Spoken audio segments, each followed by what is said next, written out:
Eu não escutei. Boa noite.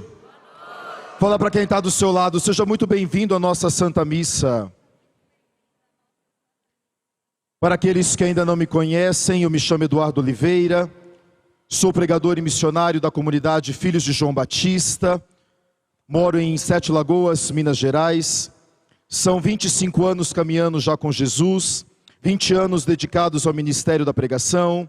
10 anos vivendo única e exclusivamente para evangelizar, como membro de vida da comunidade, e praticamente todos os finais de semana e alguns meios de semana, nós estamos em algum lugar deste país, ou fora do país também, pregando e anunciando o evangelho. Sou apresentador também da TV Evangelizar, do Padre Reginaldo Manzotti, temos um programa toda terça-feira. Também sou escritor do livro Despertando para uma Vida Abundante, como o Padre Rodrigo bem disse. Depois de um longo deserto, Deus soprou meu ouvido, que está em João 10:10. Eu fiquei 2 anos rezando em cima disso, e então nasceu esse propósito. É muito mais do que um livro. Este lema para mim hoje se tornou parte do meu propósito de vida, que é despertar pessoas para uma vida abundante. Relacionamentos que eu vou tratar nesta noite, eu não me refiro à família e também não me refiro a casamento. O tema família nós vamos trabalhar amanhã. Amanhã é somente sobre família e na sexta-feira sobre casamento. Então hoje qual é o tipo de relacionamento ao qual você se refere, Eduardo? Relacionamento profissional, relacionamento na igreja, relacionamento na comunidade, relacionamento no grupo de oração, relacionamento no grupo, no clube, ao grupo que você pertence, enfim, são relacionamentos de outras esferas. Quem está me entendendo, diga amém. Porém, nos nossos dias, quem aqui já disse ou já ouviu a seguinte frase: lidar com gente está cada dia mais difícil? Levanta a mão e diga eu. Quem aqui já disse: Jesus me ajuda, que senão hoje eu agarro no pescoço de um? Levanta a mão e diga eu. Ou seja, nós vivemos hoje nos nossos dias, de norte a sul, viajando o Brasil inteiro e além Brasil. Depois de lidar com gente, atender pessoas, pregar pessoas, atendendo pessoas pelas redes sociais, ou atendendo pessoas presencialmente, nós chegamos à seguinte conclusão: o problema nos nossos dias é gente. Por exemplo, o problema da igreja não é padre. O problema da igreja não é falta de fé. O problema da igreja não é falta de missa, não é falta de confissão, não é falta de novena, não é falta de grupo de oração, não é falta de som de qualidade, não é falta de imagem de qualidade. O problema das pessoas, o problema da igreja é o quê? Gente. Qual é o que acontece? Qual é o problema da sacristia? Fofoca de gente. Qual é o problema dos grupos de orações um com o outro? Qual é? Fofoca de gente. Vamos sair da igreja. Lá no seu trabalho, onde você trabalha, seja você patrão ou seja você funcionário, eu tenho certeza que o problema lá não é falta de pedido. Talvez o problema não seja a situação financeira, o problema talvez não seja a linha de produção, o problema talvez não esteja no produto, mas os problemas que você enfrenta no dia a dia no seu trabalho é derivado de quê? Não escutei. É devido a quê? Fala para quem está do seu lado: está difícil lidar com você. Tem gente que está se vingando agora, eu estou sentindo isso.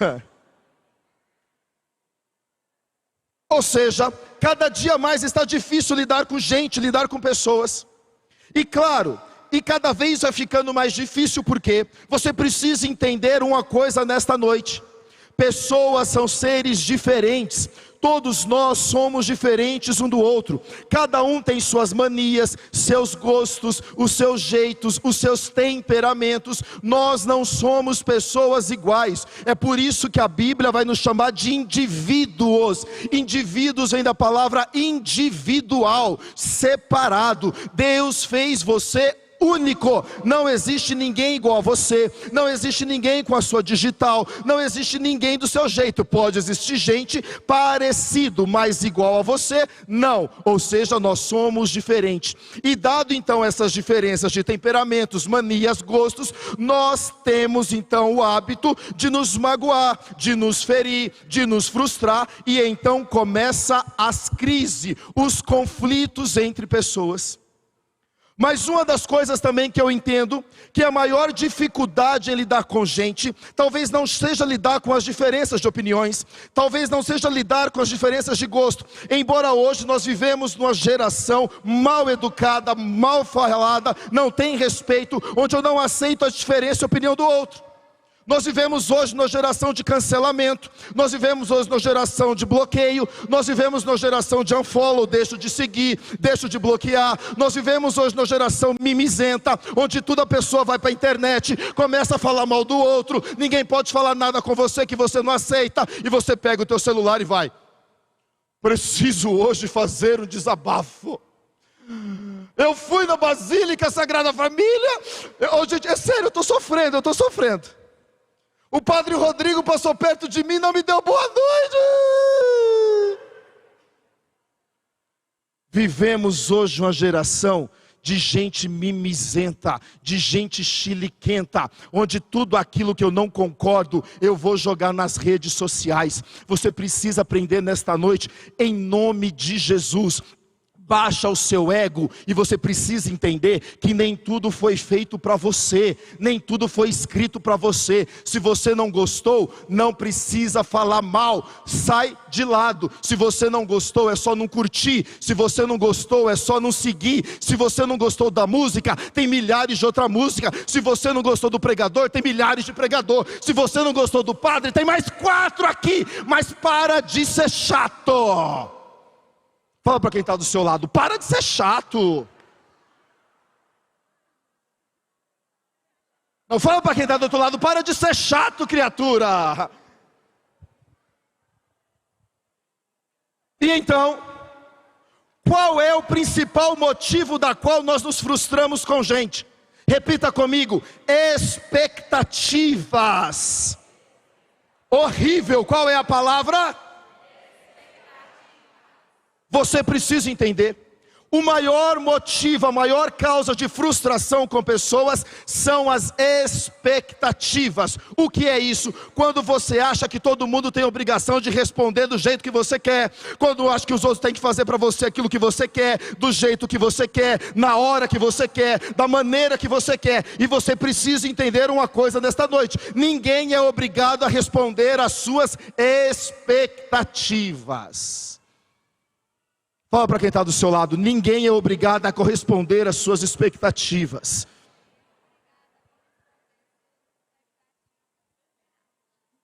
Precisamos entender isso.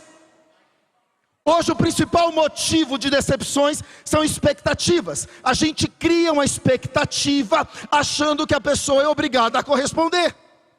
Ninguém é obrigado a corresponder às suas expectativas, como você também não é obrigado a corresponder às expectativas de ninguém. Tem uma frase que eu quero que você repita comigo. Repita comigo: quanto menos expectativa, horrível. Repita comigo: quanto menos expectativa, menos decepção. Então fala para quem está do seu lado: abaixa a expectativa.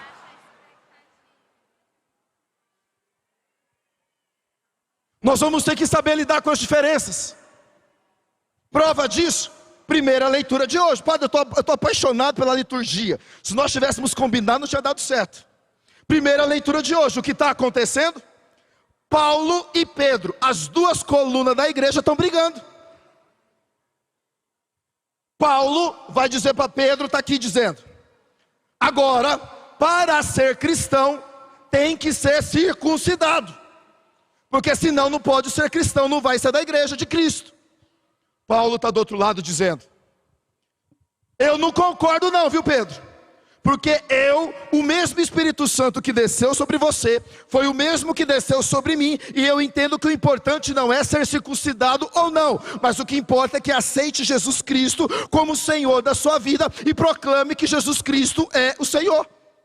Isso é a primeira leitura de hoje. O que está acontecendo aqui? Uma crise entre pessoas. O que Pedro é o Papa, é a coluna da igreja. Pedro poderia dizer: ei, fica quieto aí, menino.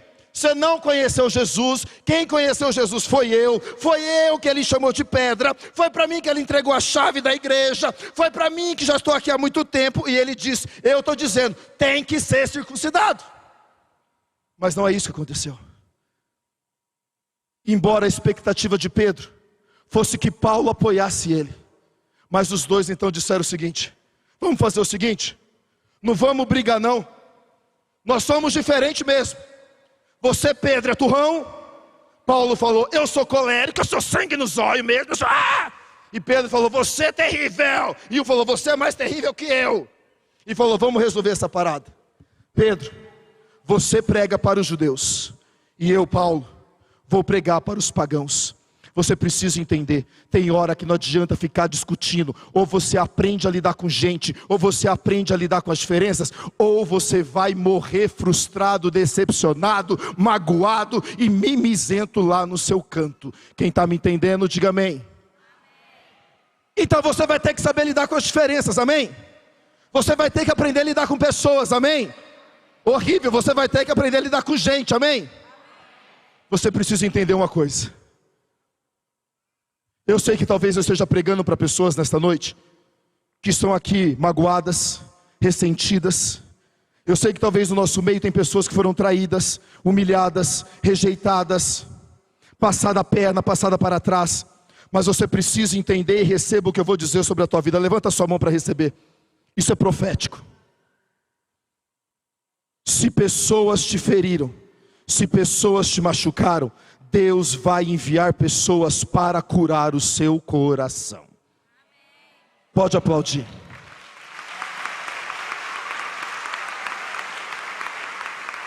Então você vai ter que lidar com gente. Como é que você lida com gente? Eu vou tentar falar em 5 minutos para acabar o meu tempo. Você quer me ouvir? Dicas práticas para aprender a lidar com gente, sim ou não? Sim ou não? Então me dá um sorriso gostoso e uma salva de palmas para Jesus.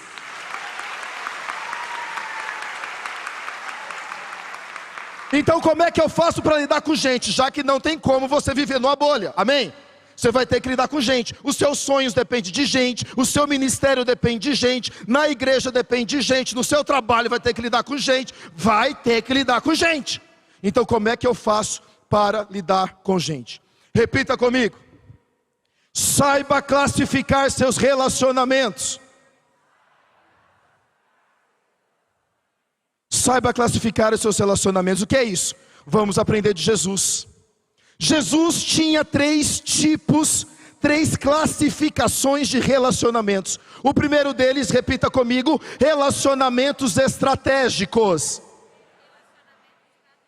Quem são os relacionamentos estratégicos de Jesus? Os 500 discípulos. Por que eles são estratégicos? Toda vez que Jesus ia fazer um milagre, curar um leproso, curar um cego, multiplicação dos pães, quem é que estavam lá? Os 500. Por que eles eram estratégicos? Porque Jesus precisava fazer um milagre na frente deles, para que eles saíssem propagando, dizendo: o Jesus está aí, ele faz milagre, ele faz cego enxergar, ele faz paralítico andar. Ó, o Deus dos deuses veio sobre a nossa terra. A profecia de Isaías 700 anos está se cumprindo. Então, ou seja, o primeiro nível de relacionamento que você tem que saber designar na sua vida são relacionamentos estratégicos. Trazendo para os nossos dias, o que são relacionamentos estratégicos hoje? O que nós chamamos na língua empresarial, eu fui 20 anos executivo de empresa, é o que nós chamamos de networking. Quem já ouviu essa palavra aí? Todo mundo. O que é networking? São relacionamentos estratégicos. É aquela pessoa que você tem contato, ela às vezes não é nem a sua amiga, mas você tem contato com ela, amanhã depois ela vai te abrir uma porta, ela vai te colocar em algum lugar. Isso é relacionamento estratégico. O segundo nível de relacionamento, repita comigo, relacionamentos necessários. Vamos com Jesus. Quem são os relacionamentos necessários de Jesus? Os 12 apóstolos. Por que eles são necessários? Porque são eles quem mantém o ministério de Jesus. Era eles quem organizava para fazer a multiplicação do pães. Foi eles quem organizou o jumentinho para Jesus entrar usando ao filho de Davi. Foi eles quem preparou a sala para a Santa Ceia. Os 12 são necessários, por quê? Porque eles fazem a base do ministério de Jesus. Vamos traduzir para os nossos dias. Eu, Eduardo, sou conhecido hoje no Brasil e além Brasil. Eu tenho muita gente que eu conheço.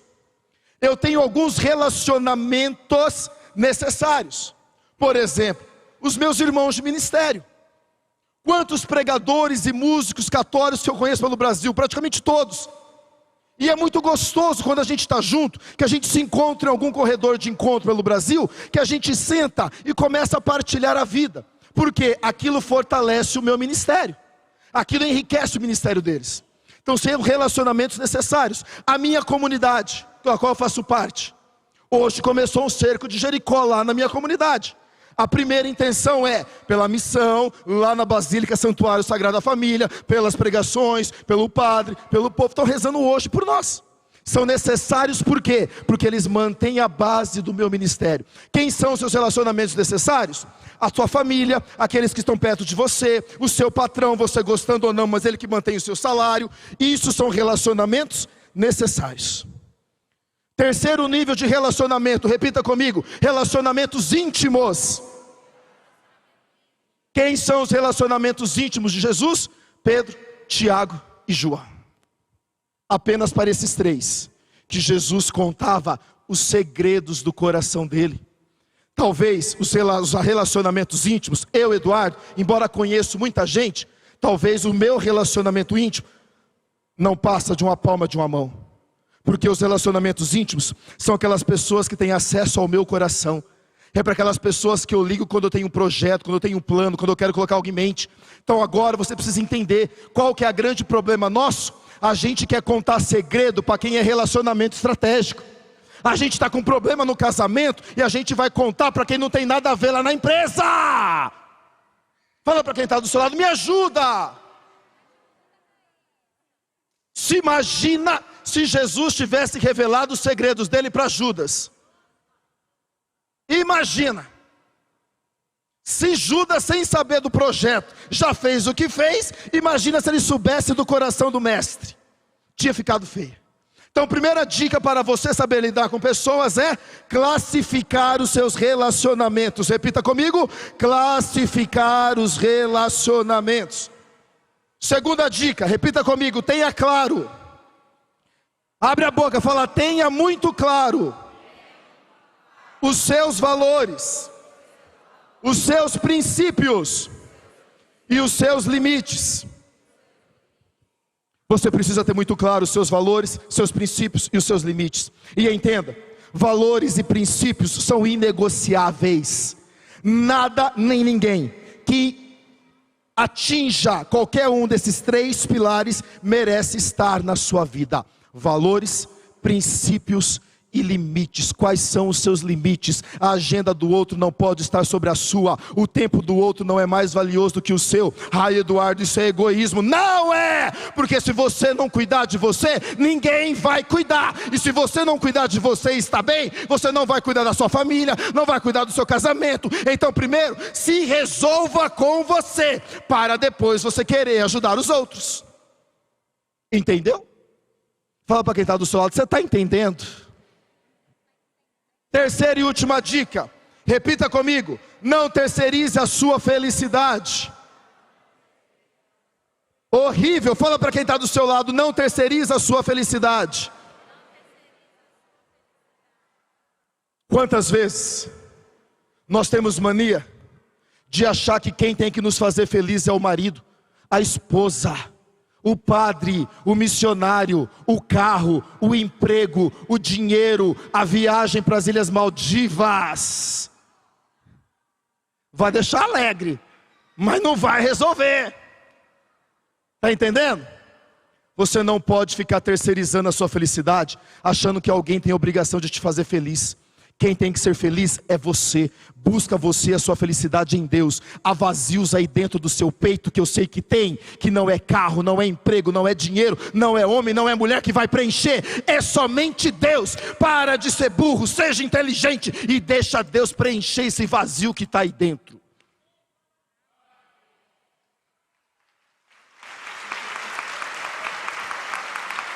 Eu era executivo de empresa, diretor-geral de multinacional, mega salário, carro zero na garagem, casa própria, casado e com filho. Quando Deus pediu tudo da minha vida, que eu fui pedir demissão do meu trabalho, o meu patrão fez uma proposta que já era um mega salário. Ele triplicou o meu salário.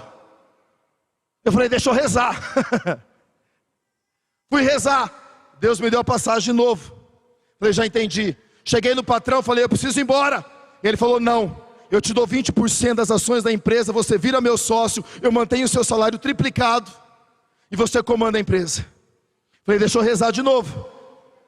Fui fazer conta. Em um ano, eu ganharia mais de R$1 milhão.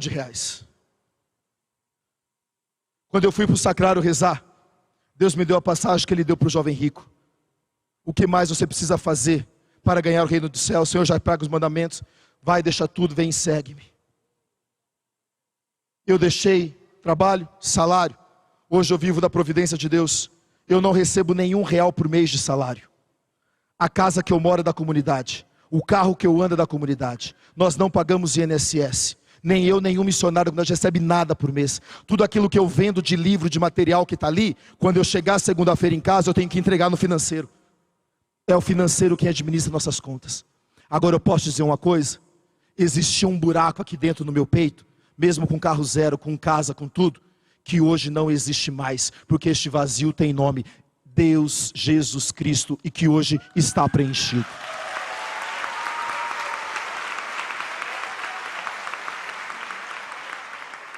E eu quero finalizar dizendo a seguinte frase: se te machucaram, se te feriram, não odeie as pessoas não. Eu sei que é difícil lidar com gente, mas eu quero dizer para você, é possível nós sermos felizes com gente.